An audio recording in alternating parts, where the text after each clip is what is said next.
మళ్ళీ నీది సీట్ ఏమేమి పెట్టావు నీ బ్యాగ్ లో? బట్టలు ఎవరికి ఇవ్వాలి? క్యాండీస్ ఎవరికి ఇవ్వాలి?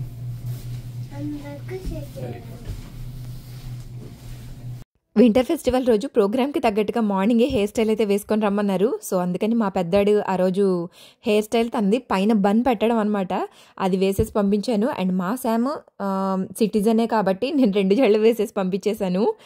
ప్రజెంట్ టెంపరేచర్ అయితే అసలు చాలా తక్కువగా ఉంది. ఎంత చలిగా ఉంటుందంటే ఇంట్లో కూడా ఈవెన్ ఉండలేకపోతున్నాం, అంత చల్లగా ఉంటుందన్నమాట. హీటర్స్ అయితే ఖచ్చితంగా ఆన్ చేసుకోవాల్సి వస్తుంది. నా ఎర్లీ వీడియోస్లో ఒకళ్ళైతే అడిగారు ఏంటంటే పిల్లలకి సెల్ ఫోన్ అడిక్షన్ నుంచి తప్పించడం ఎట్లా అని అడిగారు. నేను పిల్లలకి సెల్ ఫోన్ ఇస్తానా ఇవ్వనా, అసలు స్క్రీన్ టైం ఉంటుందా ఉండదా, అండ్ మా పెద్దాడితో నా ఎక్స్పీరియన్స్ ఏంటి అన్నదైతే క్లియర్గా నేను చెప్పాను. ఇంట్రెస్ట్ ఉన్న వాళ్ళు తప్పకుండా చూడండి. నచ్చితే లైక్ అండ్ సబ్స్క్రైబ్. బాయ్.